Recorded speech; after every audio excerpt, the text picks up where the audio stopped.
EA, aka der elektronische Abzock-Publisher. Man kennt ihn einfach.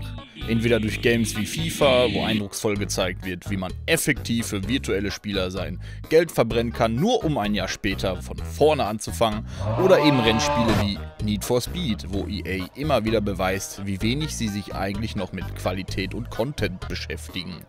Zu Battlefield sage ich einfach mal gar nichts. Wir befassen uns heute mit Need for Speed. Der erste Teil der Reihe erschien 1994 für den 3DO. Ja, das war eine Spielekonsole, kennt nur kaum jemand. Und 1995 erschien die erste PC-Fassung. Richtig bekannt wurde Need for Speed aber erst in den frühen 2000ern mit dem Spiel Need for Speed Underground. Zu dem Zeitpunkt war Fast and Furious im Trend und die Tuning-Szene blühte weltweit auf. Also der perfekte Zeitpunkt für ein Rennspiel, welches diese Szene bedient. Underground war ein Erfolg und auch der Nachfolger Underground 2 von 2004 glänzte. Der Sprung von Underground 1 zu 2 war enorm. Mehr Autos, tonnenweise neue Tuning-Optionen, eine frei befahrbare Welt mit vielen neuen Rennmodi, ein Zuwachs an Content, wie man ihn heutzutage kaum noch sieht. 2005 erschien dann der Teil, der bis heute als legendär gilt. Need for Speed Most Wanted ist mit über 17 Millionen verkauften Einheiten der erfolgreichste und ungeschlagene Teil der gesamten Need for Speed-Reihe. Zwar wurde das Tuning etwas heruntergeschraubt, aber das war schnell verziehen, denn das Gameplay war einfach over the top und gilt bis heute als eines der besten, die Need for Speed je hatte. Tolles Fahrzeughandling, ein bahnbrechendes Polizeiverfolgungssystem, eine packende Story und auch ein Auto, das bis heute als Legende gilt. Natürlich der BMW M3 GTR mit seinem unverkennbaren Design. 2006 erschien dann Need for Speed Carbon, welches die Story aus Most Wanted fortgesetzt hat. Es war nicht ganz so erfolgreich wie Most Wanted, aber trotzdem ein guter Teil, den man auch heute gern nochmal durchspielt.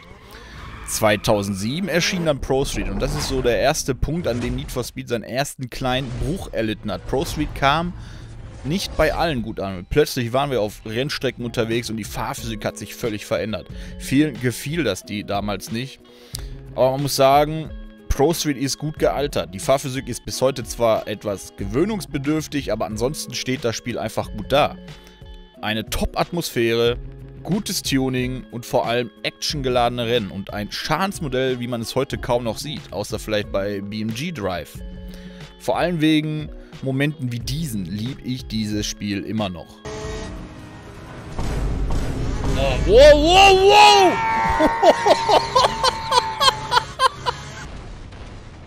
Yo! Yo! Können die alle fliegen, Alter?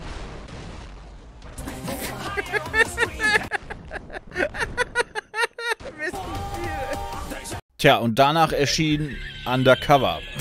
Der erste Trümmerbruch für Need for Speed. Anscheinend ein nicht so gut gelungener Versuch, zum Most Wanted Hype zurückzukehren. Kam echt nicht gut an bei den Leuten und da fragt man sich, wie Blackbox, das Studio, welches hinter den ganzen vorigen Games stand, auf einmal ja so etwas wie Undercover produzieren konnte, nachdem sie so viele erfolgreiche Spiele rausgehauen haben. Und dann kommt da natürlich wieder EA ins Spiel. Es ist kein Geheimnis, dass sich Publisher und sonstige Sponsoren oft in die Entwicklung von Games einmischen. Bestes Beispiel dafür ist Cyberpunk, welches einfach zu früh erschienen ist, da die Geldgeber endlich Knete sehen wollten. Egal, was die Entwickler sagen. Ne? Hauptsache raus. Oder Dead Space im EA-Fall. Dead Space 3 zum Beispiel sollte ursprünglich wie Teil 1 und 2 werden. Und dann kam auf einmal so ein umstrittener Koop-Modus, welcher den Horror etwas einschränkte. Aber das war tatsächlich die Idee von EA. Die wollten das haben, also wurde das so gemacht. Und ja, dementsprechend floppte Dead Space 3 ein wenig. Es kam zwar bei manchen gut an, aber eben nicht bei allen. Und ja, was machte EA? Sie haben nun mal das Studio eingestampft. Visceral Games hieß das Studio und ja, klappt nie mehr, weg. Und das scheint so eine gängige Art zu sein bei EA. Das machen die wohl sehr gerne, denn dieses Schicksal erlitt auch Blackbox. Und was ich damit sagen will, ist, dass man nicht immer nur die Entwickler ausbuhen sollte, denn am Ende müssten die sich ja auch nach den Geldgebern richten. Und wenn die halt dein Konzept beeinflussen oder Zeitdruck ausüben, ist es kein Wunder, dass da auch gerne mal Müll bei rauskommt. Nach Need for Speed The Run, welches auch kein großer Erfolg war, wurde Blackbox dann aufgelöst. Bam, auch weg.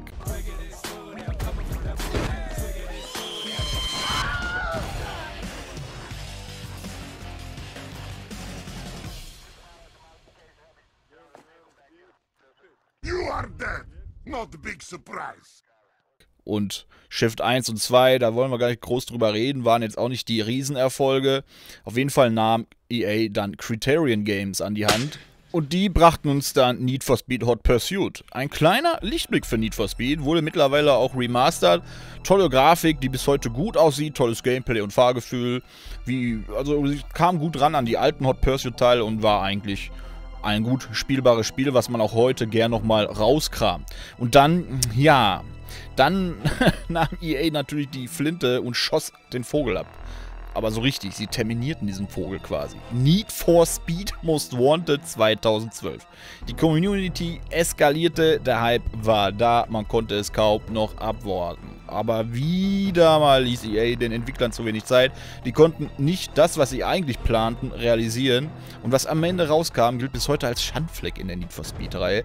Es wurde dem Namen Most Wanted einfach nicht gerecht, die Umsetzung war nicht gut, es kam nicht gut an, wurde von allen Seiten bombardiert und die Polizeiszenen zwischendurch ließen vermuten, dass man irgendwo mal aus Versehen Rauschmittel zu sich genommen hat.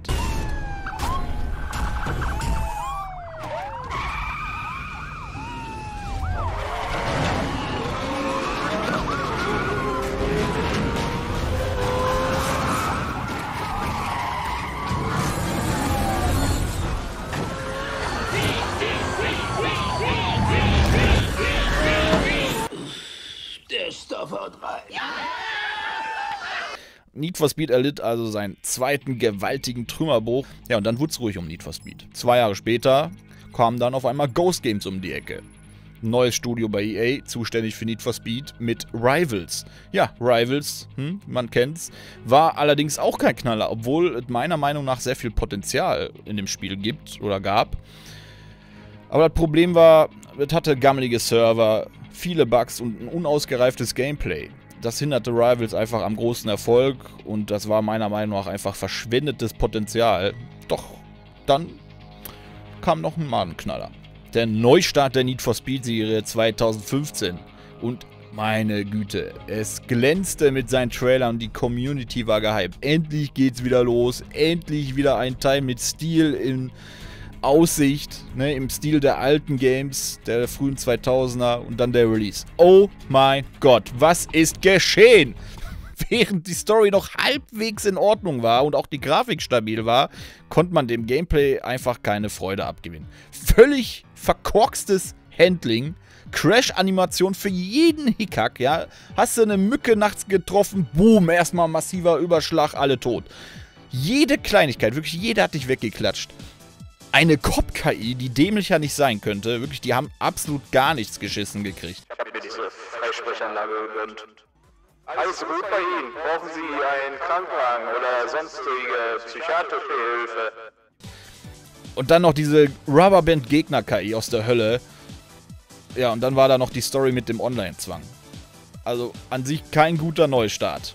Reden wir nicht weiter drüber. Ein weiterer Knacks für die Need for Speed-Serie einfach. Ja, mit Payback wurde es dann leider auch nicht besser. Weiterhin furchtbares Handling, was sich besonders in den Offroad-Rennen gezeigt hat. Teilweise echt unfahrbar. Die Polizei-KI wurde zwar ein wenig besser in der Verfolgung, allerdings aber auch unnormal aggressiv und zerstörerisch. Also wirklich wilde Cops. Eine Story wie aus Fast and Furious. Tuning-Karten, auf die einfach keiner Bock hatte. Und Mikrotransaktionen. Und anfangs noch nicht mal ein Online-Frei-Fahrt-Modus. Das war ja auch das absolute Highlight. Also wieder kein super Erfolg. Ja, und dann kam Heat. Wieder sah es vielversprechend aus. Ein Hype war wieder spürbar. Aber auch Heat enttäuschte letzten Endes. Die Community, obwohl es in der Basis gar nicht schlecht war, floppte es im Nachhinein. Die Fahrphysik wurde etwas besser, die Cops waren akzeptabel, Tuning war okay, die Story war auch nicht ganz so übel. An sich also ein Spiel, welches man nur hätte polieren müssen. Doch wie wir alle wissen, geschah das nicht. Wir bekamen nur ein mehr oder weniger größeres Update mit einem Gratis-Auto und einem Auto, für das man dann einfach mal 5 € blechen sollte. Keine Story-Erweiterung, kein großes Car-Pack, keine Art Tuning-Erweiterung oder sonst was oder Map-Erweiterung, bla bla bla, nichts. Wirklich, danach war einfach finito, das Spiel war tot. Dem Spiel fehlte es einfach an Content am Ende und so starb es dann halt. Trotzdem ist Heat vor allem heutzutage noch eins der beliebtesten, aber das haben wir nicht EA zu verdanken, sondern einer aktiven Mod-Community, die dieses Spiel ein bisschen aufpoliert hat und verbessert hat.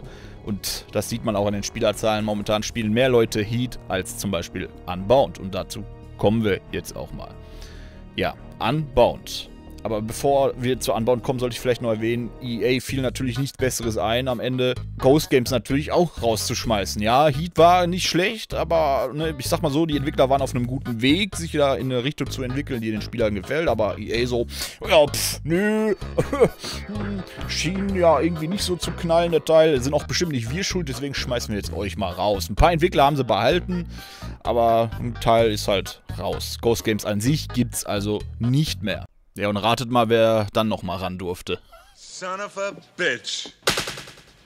Ja, und wie gesagt, jetzt sind wir bei Unbound, dem aktuellen Titel. Und wieder mal schaffte man es, der Community Hoffnung zu machen, bis sie plötzlich mit ihrem Anime-Stil um die Ecke kam. Das hat schon einige Leute abgeschreckt. Aber viele sind halt trotzdem geblieben und haben es sich dann zum Release geholt. Und dann ging es erstmal los. Unbound wirkt einfach wie Copy and Paste von Heat, allerdings in schlechter. Die Story war kurz und cringe, der Wiederspielwert geht gegen 0. Die Story bietet nach ihrem Abschluss einfach keinen Anreiz, nochmal reinzugehen. Der Multiplayer ist kerntot und bietet nichts außer eben die freie Fahrt und ein paar voreingestellte Rennen, bei denen es eher wie bei Burnout abgeht.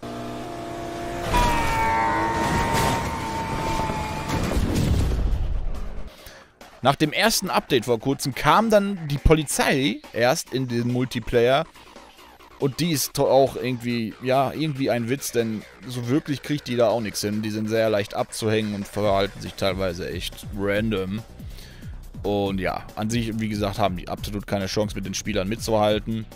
Und es gibt immer noch keine Nacht. Kein Tag-Nacht-Wechsel oder sonst was. Oder Möglichkeiten, Events selbst zu gestalten, wie zum Beispiel einen Streckeneditor oder einfach die Möglichkeit, Rennen selbst zu erstellen mit benutzerdefinierten Einstellungen, was Rundenzahl oder Tageszeit angeht. Es ist schlicht und einfach nach kurzer Zeit langweilig und schneller gestorben als Heat. Und das ist schon eine Leistung, was die Spielerzahlen aber auch bestätigen. Noch dazu muss man sich kaputt grinden, um Autos und Tuning zu finanzieren, da der Online-Modus komplett vom Story-Modus getrennt ist. Wahrscheinlich wollten sie damit einfach diese Geldglitscherei verhindern, aber hat am Ende auch nichts gebracht. Da war schneller ein dicker Geldglitch am Start für den Online-Modus, als sie gucken konnten. Und ja, die Basis von Unbound ist genau wie bei Heat gar nicht schlecht. Aber ohne Content bringt es schlicht und einfach nichts. Keine Drag-Rennen, kein Tag-Nacht-Wechsel, keine benutzerdefinierten Rennen online, schlechte Payouts, loste Cop-KI, wenig Updates und. Laut Need for Speed auf Twitter sind sie allerdings noch am Kochen. Uns erwartet also noch ein Update. Aber wird es das wert sein? Hauen sie ich weiß nicht, die ultimative Content-Bombe raus oder wird es wieder nur ein Tropfen auf dem heißen Stein? Am Ende des Tages kann man nun sagen, dass wir seit über einem Jahrzehnt kein Need for Speed mehr bekommen haben, welches ansatzweise an den Erfolg der alten Teile herankommt. Langzeitmotivation ist einfach nicht gegeben und EA scheint auch nicht willens zu sein, etwas daran zu ändern. Während viele mittlerweile schon mit einem Remake oder Remaster der alten Teile glücklich wären, kommen stattdessen immer wieder Teile heraus, bei dem kaum eine positive Veränderung spürbar ist. Zum Thema Remake habe ich übrigens ein Video mit einem von mir und der Community selbst erstellten Konzept gemacht. Schaut da gerne mal rein, Link ist in der Infobox-Beschreibung oder am Ende des Videos. Ja, EA sollte sich einfach mal bewusst machen, wie viel Potenzial die da ständig verspielen. Denn, ja, ist natürlich eine Frage des Geldes und der Zeit. Doch am Geld soll es eigentlich eher weniger scheitern, denn mit Games wie FIFA verdienen die sich immerhin dumm und dämlich. Vor allem dank gewissen Menschen, die in ihren Streams Packs öffnen und die Geldverbrennung antreiben. Ist Need for Speed also am Ende? Nein, aber es ist sehr nah dran. Verdammt nah dran. Die Spielerzahlen sind im Keller und wenn sie an ihrer Vorgehensweise nichts ändern, wird Need for Speed auf kurz oder lang sein Ende finden. Es bleibt also abzuwarten, was noch kommt. Ne? Aber mal Hand aufs Herz. Reden wir uns das nicht schon seit Jahren ein? Ehrlich? Ein Funken der Hoffnung bleibt immer, doch EA gibt sich wirklich die größte Mühe, auch diesen endgültig im Keim zu ersticken. Seitens der Community gibt es mehr als genug Ideen und Vorschläge und Wünsche und einen gewissen Teil davon sehen die anscheinend auch und versuchen darauf einzugehen, aber in der Umsetzung hat sich wirklich in den letzten Jahren einfach nichts geändert. Sie sind bei ihrem merkwürdigen Handling geblieben, sie haben da nichts geändert. Die Autoauswahl, gut, die ist jetzt nicht so riesig wie in einem Forza oder so, aber okay. Aber so im Kern ist es immer gleich geblieben. Und einfach immer nur ein gefühltes Mini-Upgrade zum Vorgängerteil. Und daran ändert sich irgendwie nichts. Auch jetzt warten wir schon wieder seit Ewigkeiten auf ein Update. Das Einzige, was wir da in Anbau bekommen haben, wie gesagt, das war, wow, Polizei im Multiplayer, die hätte von Anfang an drin sein sollen. Immer noch kein Tag- und Nachtwechsel. Einfach, es ist einfach sehr leblos. Und da bringt es auch nicht, dass die Passanten hinzugefügt haben. Die Welt, das Spiel, es wirkt einfach langweilig auf Dauer. Und wirklich nur die allerhärtesten Hardcore-Fans spielen das Spiel noch regelmäßig. Die meisten sind wirklich mittlerweile abgewandert. Man sieht es einfach an den Spielerzahlen allein auf Steam. Und ich wette, bei Xbox und PlayStation sieht es nicht besser aus. Da passiert einfach nichts. Und ich glaube auch nicht daran, dass das nächste Update ein absoluter Kracher wird. Vielleicht wird es nicht schlecht, aber ich glaube auf Dauer trotzdem nichts, was das Spiel irgendwie jetzt nochmal aus diesem Loch herausholen kann. Und man muss am Ende wieder sagen, jetzt kann man schon wieder nur darauf warten und hoffen, dass der nächste Teil besser wird. Aber wie ich vorhin schon erwähnt habe, wie oft wollen wir uns das eigentlich noch selbst einreden? Ah ja, vielleicht der nächste Teil und dann wieder der nächste und dann wieder und dann wieder und dann wieder. Aber es passiert einfach nichts. Wir kommen einfach nicht auf einen festen, soliden Grund. Dieses Spiel, diese Serie ist einfach seit über 10 Jahren am Abkacken. Wirklich, das letzte gute Need for Speed mit Wiederspielwert war eben das von 2010 und vielleicht noch Heat. Aber ansonsten kamen eigentlich nur noch Spiele gekommen, wo die Leute sich dachten, what the fuck. Wie gesagt, Pro Street, würde ich noch sagen, ist gut gealtert. Lohnt sich auf jeden Fall mal zu spielen, aber ja, EA denkt sich auch so, die kaufen es so oder so, hau mal raus da, möglichst wenig Entwicklungskosten, damit der Gewinn halt eben entsprechend größer ist und dann lässt das Spiel einfach sterben. Ja, wir machen lieber weiter Geld mit irgendwelchen Packs und bla bla bla, ne? Um zum Ende zu kommen, stellt sich jetzt nur noch diese eine Frage, und zwar, was passiert jetzt mit Need for Speed? Die Spielerzahlen sind halt am Boden, das Spiel hat einfach keinen Hype. Es ist unbeliebt geworden, beziehungsweise es ist langweilig geworden. Da ist nicht mehr viel zu erwarten. Die Serie hat über die Zeit einfach abgebaut und wurde immer schlechter und schlechter. Und da fragt man sich natürlich, was macht EA jetzt? Sagen sie jetzt einfach, okay, wir verdienen uns damit keine goldene Nase mehr, das war's mit Need for Speed. Entweder verkaufen sie die Rechte an der Marke oder sie behalten die Rechte und entwickeln halt kein neues Need for Speed mehr. Oder gehen sie jetzt endlich hin und sagen, okay, wir nehmen jetzt mal ein bisschen Geld in der Hand und hauen da mal einen richtigen Brecher raus. Oder vielleicht remastern oder remaken sie ja wirklich doch mal die alten Games.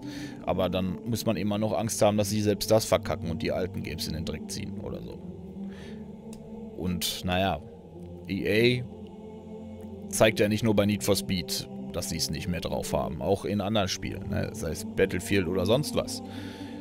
Die hauen eine Katastrophe nach der anderen raus und an Need for Speed sieht man halt, was das ganze Gespare und so weiter bringt. Nämlich gar nichts. Die Leute haben keinen Bock mehr, spielen andere Spiele, die gehen auf Gran Turismo oder Forza und. Die Konkurrenz schläft nicht. Need for Speed ist zwar noch relativ einzigartig, was das Tuning und die Polizei angeht, aber wer weiß, ob da nicht bald auch irgendwann mal was kommt und Need for Speed komplett in den Schatten stellt. Das war's von meiner Seite erstmal. So viel zu dem Thema. Ich bedanke mich fürs Zuschauen, lasst gerne ein Abo da und teilt mir mal eure Meinung mit, wie ihr denn so die letzten Jahre mit Need for Speed wahrgenommen habt. Ob euch die Spiele irgendwie super gefallen, ihr alles Tufte findet oder ob ihr euch auch wünschen würdet, dass da endlich mal mehr passiert und nicht immer nur gefühlt Copy and Paste, ein neuer Ableger kommt und der nach fast einem Monat nur noch in der Ecke rumliegt.